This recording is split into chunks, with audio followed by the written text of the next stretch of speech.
कुछ लोगों की इस नजरअंदाजी से सरकार बदनाम होती है।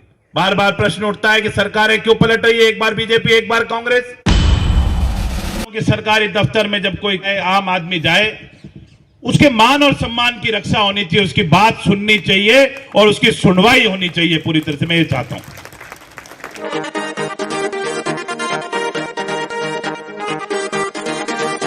गहलोत को देश का श्रेष्ठ सीएम बता विधायक ने सुनाई जनता की पीड़ा।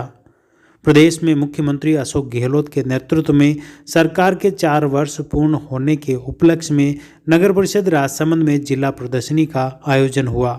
जिले के विकास कार्यों को दर्शाया गया। प्रभारी मंत्री उदयलाल आंजना, प्रभारी सचिव भास्कर ए सावंत व भीम विधायक सुदर्शन सिंह रावत, जिला कलेक्टर नीलाभ सक्सेना भी मौजूद थे। प्रदर्शनी का अवलोकन कर मंत्री समारोह में शामिल हुए। कार्यक्रम में विधायक सुदर्शन सिंह रावत ने अशोक गहलोत को देश का सबसे सर्वश्रेष्ठ मुख्यमंत्री बताया और उनकी मंशा से भी आम जन को अवगत कराया। फिर अफसोस जताते हुए विधायक बोले कि कुछ अफसर कार्मिकों की वजह से सरकार बदनाम हो रही है। देखिए विधायक सुदर्शन आगे समारोह में क्या कुछ बोले। कार्यक्रम को यहाँ राजसमंद में उत्साहपूर्वक मना रहे हैं। प्रदर्शनी का आयोजित किया गया है, सरकार की योजनाओं को बता रहे हैं और 4 साल के अंदर जिस मेहनत के साथ, जिस शिद्दत के साथ, जिस ईमानदारी के साथ, जिस कर्तव्य निष्ठा के साथ अशोक गहलोत जी ने राजस्थान में जनता की सेवा करने का काम किया, उसका उत्सव आज हम आप लोग आप और हम सब यहां मिलकर के मना रहे हैं। आप और हम माननीय मुख्यमंत्री जी की राजसमंद जिले पे और यूं कहें कि सीपी साहब का विजन, सीपी जोशी साहब का दृष्टिकोण, उनका मार्गदर्शन इस जिले को मिलता रहा और प्रभारी मंत्री के तौर पे उदयलाल जी आंजना साहब का रेगुलर यहां पे आना जाना रहा और उसके कारण इस जिले में विकास की नई ऊंचाइयां मिली। हजारों करोड़ों के विकास योजनाएं आई। जिले की माने नाथद्वारा की, राजसमंद, कुंभलगढ़ और मेरे विधानसभा क्षेत्र भीमदेवगढ़ में माननीय मुख्यमंत्री जी की विशेष कृपा रही और चंबल की योजना से हमको उन्होंने 1300 करोड़ रुपए दिए। टेंडर लग चुका है। आने वाले समय में एक भव्य समारोह करके उनके नेतृत्व में इसका शिलान्यास करवाएंगे जनवरी के माह में और भीम और देवगढ़ के इस सुदूर इलाके को, पहाड़ी इलाके को, जो 70 साल पुरानी मांग है वो भी पूरी करने का माननीय मुख्यमंत्री जी को ही श्रेय जाता है कि उन्होंने ही हमारी मांग पूरी करी। आज हम तमाम योजनाएं सरकार की ला रहे हैं। जयपुर में बैठे अधिकारी भी मुख्यमंत्री जी के साथ बैठ करके कंधे से कंधा मिला के काम कर रहे हैं और जिले के अंदर भी अधिकारी कर्मचारी, मैं कहूंगा कि 70-80% अधिकारी कर्मचारी अपनी मेहनत से लगा हुआ है और आज जो जरूरत है उस चीज की जरूरत है। मैं जिस बात के लिए हमेशा एडवोकेसी करता रहा, वकालत करता रहा, चाहे वो भीमदेवगढ़ के उपखंड कार्यालय की बात हो, चाहे तहसील कार्यालय की बात हो, चाहे राजसमंद जिले का कोई भी कार्यालय हो, मेरा मंत्री महोदय यही निवेदन रहेगा कि ये जो लोग राजसमंद में बैठे हैं, राजसमंद जिले में बैठे हैं, बहुत लंबा चौड़ा पहाड़ी इलाका है, दूर दराज से जिला हेडक्वार्टर पे आते हैं और कई उम्मीदें लेकर के आते हैं और हम जिस सरकार में बैठे हैं, जो हमारा मान सम्मान हो रहा है मुख्यमंत्री के तौर पे, मंत्री के तौर पे और विधायक के तौर पे, उस सरकार को बनाने वाले यही कार्यकर्ता है, यही राजसमंद की जनता है, यही राजसमंद के लोग हैं जिन्होंने हमको उस शीर्ष स्तर पे पहुंचाया है। और इनके मान और सम्मान की जहां बात आती है, जिस एक बात के लिए मैं मंत्री महोदय आपका ध्यान आकर्षित करना चाहूंगा कि लोगों ने हमें बड़ी उम्मीद के साथ इस जगह पहुंचाया, परंतु जब सरकारी दफ्तर में आदमी जाए, मैं आरोप नहीं लगा रहा किसी सरकारी कर्मचारी अधिकारी पर, मैं ये कहना चाहता हूं कि सरकारी दफ्तर में जब कोई पार्टी का कार्यकर्ता जाए, चाहे कांग्रेस का हो, चाहे बीजेपी का हो, राजसमंद का गरीब व्यक्ति जाए, आम आदमी जाए, उसके मान और सम्मान की रक्षा होनी चाहिए, उसकी बात सुननी चाहिए और उसकी सुनवाई होनी चाहिए पूरी तरह से। मैं ये चाहता हूं वो दफ्तरों के बाहर याचक के जैसे नहीं खड़ा रहे। मुझे पीड़ा है इस बात की कि मुख्यमंत्री जी एक तरफ पूरी ताकत लगा रहे हैं, आप सभी मंत्रीगण अपनी ताकत लगा रहे हैं, ज्यादातर अधिकारी जो जयपुर में बैठे हैं और जिलों में बैठे हैं अपनी ताकत लगा रहे हैं, पर कुछ लोगों की इस नजरअंदाजी से सरकार बदनाम होती है। बार बार प्रश्न उठता है कि सरकारें क्यों पलट रही है, एक बार बीजेपी एक बार कांग्रेस। इसका अध्ययन करने की जरूरत है।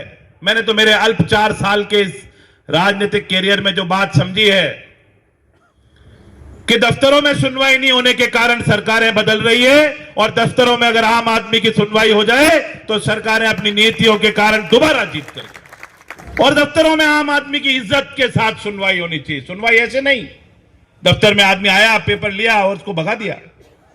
मेरा निवेदन है आप सब लोगों से, करोड़ों रुपए हम लगाते हैं इन बिल्डिंगों को बनाने में।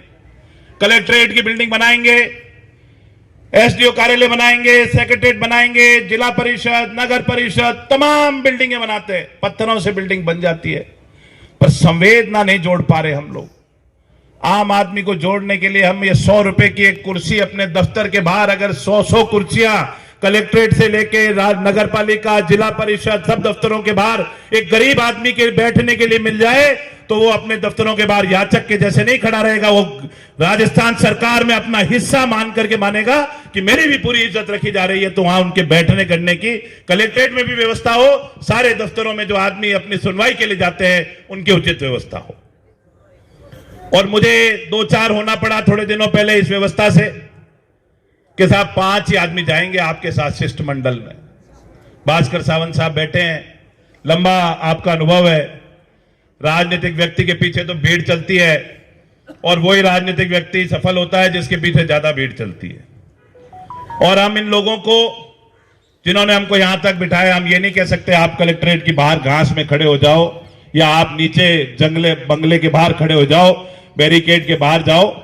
जब तक कोई ऐसा अंदेशा नहीं हो, अनलॉफुल गैदरिंग नहीं हो, धरना प्रदर्शन की घोषणा नहीं हो, जब तक इस तरह का नहीं हो कि कुछ तरह के कानून व्यवस्था में गड़बड़ आ रही है, उसके बगैर दफ्तरों के अंदर ये 5 आदमी वाला नियम तोड़ा जाए। मैं आप लोगों से अनुरोध करना चाहूंगा, और जो जाना चाहे वो जाए, और इज्जत के साथ जाए, और इज्जत के साथ अपना काम कराए। ये राजस्थान की तरह है, यहां काम से भी ज्यादा लोग इज्जत को मानते हैं। और सरकार कितने अच्छे काम कर ले, माने प्रभारी मंत्री जी हर बार 2 महीने में आते हैं, उनकी उपस्थिति में घंटे, 2 घंटे, 3 घंटे में, मेरे ख्याल में, मेरा अनुभव यह है कि मैं मेरे विधानसभा क्षेत्र के मैक्सिमम काम कराने में कामयाब हुआ हूं। उनकी यहां मौजूदगी होती है तो मेरे बहुत काम होते हैं। पर राजसमंद जिले के अंदर, मंत्री महोदय, मेरा एक छोटा सा निवेदन और है कि राजसमंद जिले के अंदर चारों विधानसभा क्षेत्रों में से कई लोग बाहर ही रह जाते हैं, इस नियम के रहते, कलेक्ट्रेट के बाहर ही खड़े रह जाते हैं। मेरा अनुरोध है कि जब भी हमारी डीएलओ मीट हो, जब भी हमारी जिला अधिकारियों की मीट हो, आप मिलनसार हैं, सबसे मिलना जानते हैं, बात सुनना जानते हैं, आधा घंटे पहले कलेक्ट्रेट के नीचे के प्रांगण में कहीं पर भी आम आदमी आकर के आपको अपनी अर्जी दे दे, उसके बाद अपनी जन सुनवाई होती रहे, तो लोगों को भी लगेगा कि कल उदयलाल जी आएंगे, हम इंतजार में खड़े रहेंगे, और आपको वो चिट्ठी देकर के अपनी पीड़ा बता करके, मुझे पूर्ण विश्वास है उनके कामों का निराकरण होगा। अगर इस थोड़े से पैटर्न को हम बदलेंगे तो काफी सारे काम हो पाएंगे। हम तो आपको निम्बाहेड़ा के एक संघर्षशील व्यक्तित्व के तौर पे जानते हैं। मेरे पिताजी से मैंने आपकी पूरी संघर्ष गाथा सुनी है, और हम ये चाहते हैं कि प्रभारी मंत्री उदयलाल आंजना नहीं, हमारे यहाँ पे तो जो विधायक उदयलाल आंजना निम्बाहेड़ा में काम करते हैं, वो हमारे यहाँ पे आकर के उस टाइम सुनवाई करें। उस मन से आप सुनवाई करो, उस संघर्ष के साथ, तो हम लोगों के काम ज्यादा हो पाएंगे। मैं सभी विभागों के जो अधिकारी यहाँ पे मौजूद है, आज तो हम प्रदर्शनी लगाते हैं, पिछली बार भी मैं बोला था, आज तो हम प्रदर्शनी लगाते हैं, 4 साल का मुख्यमंत्री जी का निर्देश होता है। मैं मानता हूं अशोक गहलोत से ज्यादा गांधीवादी, अशोक गहलोत से ज्यादा विस्तृत सोच वाला, अशोक गहलोत से ज्यादा समावेशी मुख्यमंत्री पूरे हिंदुस्तान में नहीं है। और वो यही कहते हैं कि जनता के बीच जाओ। मैं कलेक्टर साहब से अनुरोध करना चाहूंगा कि एक आदेश जारी हो कि पंचायतों के अंदर बीएलओ जाए, और जाकर के कम से कम सरकार की इन योजनाओं को एक दिन नहीं, पूरा टारगेट लेकर के 2-3 महीने तक जन जन तक जाए, और इन योजनाओं को आखिरी आदमी तक पहुंचाए। इसके लिए एक योजनाओं का प्रोग्राम जारी होना चाहिए। आज यहां पे चुनिंदा 100-200 लोग आए, राजसमंद जिले की जनसंख्या 10-12 लाख की है, उसमें से कई लाखों लोग नहीं आ पाए। मैं चाहूंगा कि इस संदेश को हम गांव-गांव, घर-घर, ढाणी-ढाणी तक पहुंचाएं और आपके और हमारे नेतृत्व में माननीय मुख्यमंत्री जी ने जो शानदार योजनाएं दी है, जो शानदार स्कीम्स दी हैं, उसका फायदा अंतिम आदमी को मिले और प्रशासन और हम आप सब लोग मिलकर के अशोक गहलोत जी का जो सपना है, उनका जो सपना है, उसको हम साकार करें और जनता की सेवा करें, ताकि आने वाले समय में ये जनता आपको वापस मौका दे और 2023 में वापस कांग्रेस की सरकार बने, इसी आशा और विश्वास के साथ। धन्यवाद। जय हिंद, जय भारत।